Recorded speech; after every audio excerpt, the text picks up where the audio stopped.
Every new incoming president gets to choose who will make up their cabinet, who will head up the 15 executive departments like Treasury and Defense, plus those 7 positions with cabinet rank like White House Chief of Staff or UN Ambassador.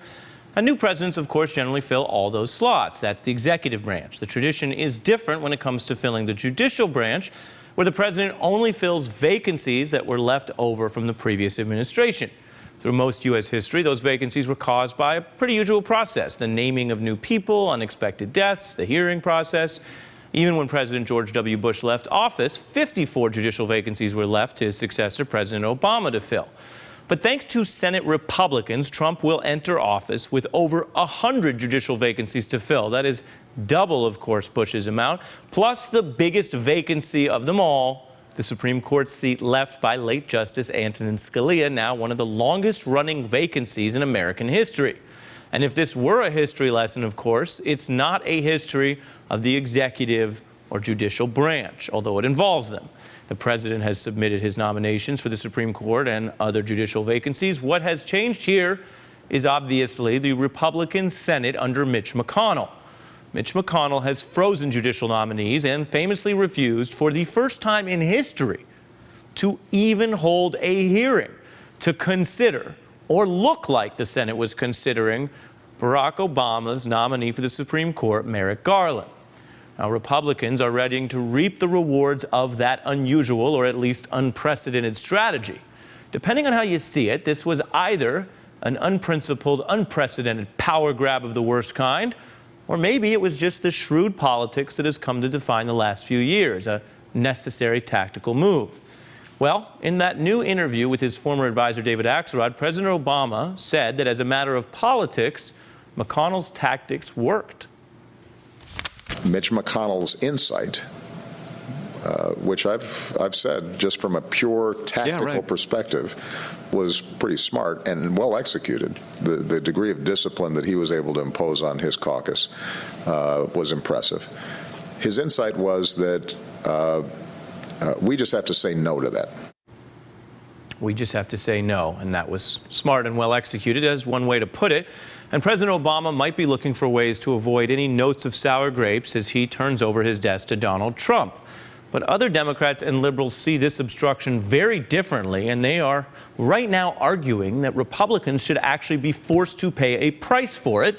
Otherwise, liberals warn that rewarding the tactic will only further normalize it. In an unusually scathing Christmas Day editorial, for example, the New York Times said basically the Republican Supreme Court maneuver was a robbery, a crime that can only be put right by the nomination of a centrist to the bench.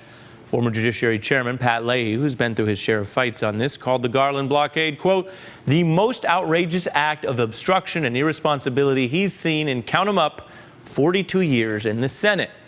Other Democrats want some kind of leveling up here, advocating that Trump's picks be given the full, quote, Garland treatment. And Senator Dianne Feinstein in particular says, quote, what goes around comes around. But does it? Republicans are readying to stack the courts with conservative Heritage Foundation-approved picks, not the kind of consensus candidates they demanded of President Obama. And it is a real question whether Democrats in Washington, as well as whomever takes over the DNC, exact a price for all that obstruction or simply turn the other cheek to invite another beating. Joining us now is Jaime Harrison, chair of the South Carolina Democratic Party, and more importantly, the reason he's with us tonight, he is currently running to be the chair of the DNC. Thanks for joining tonight. What is your view of how to handle that strategic question I just discussed? Well, first of all, happy holidays, Ari. It's good seeing you again. Listen, I believe in this philosophy. You go to a lot of 5 and 10 stores that are still left in South Carolina, and you usually see signs that say, touch it, break it, own it. Well, the Republicans have touched this government.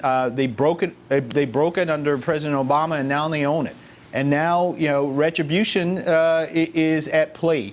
We cannot allow Donald Trump and the Republicans to ramrod into this government. These folks who want to bring us back to a bygone era as it relates to so many of the rights that we all enjoy. We see what's going on in North Carolina right now in terms of rolling back on rights. And I expect similar things to happen in our federal government.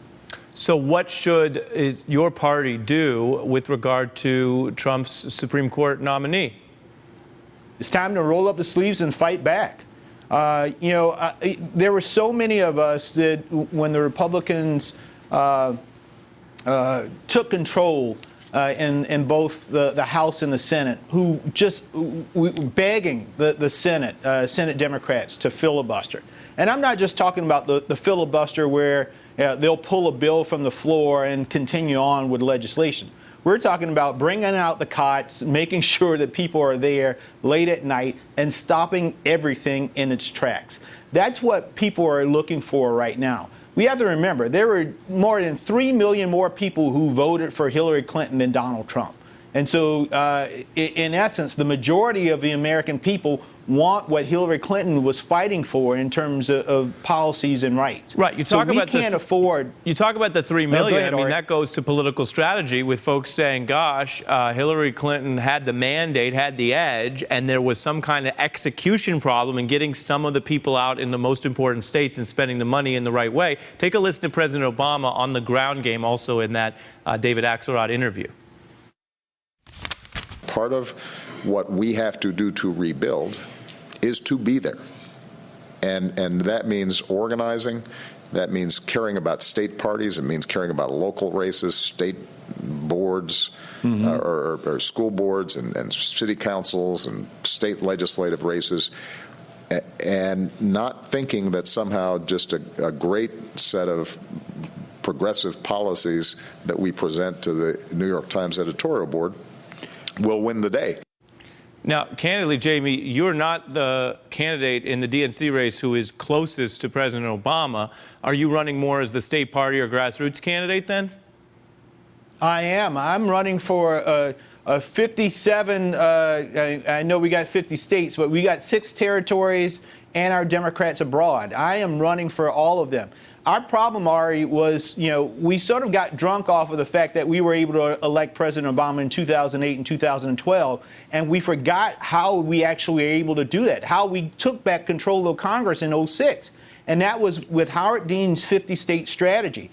We'd stopped investing in state parties, and as a result, the party infrastructure was broken.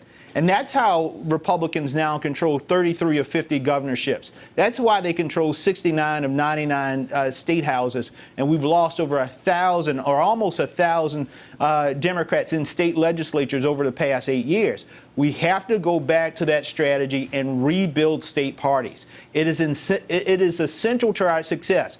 We can't be the Democratic National Presidential Committee. The DNC is about more than just the presidency. It's about all of those down ballot folks who have arguably even more of an impact on the day-to-day lives of people than the person that sits in 1600 Pennsylvania.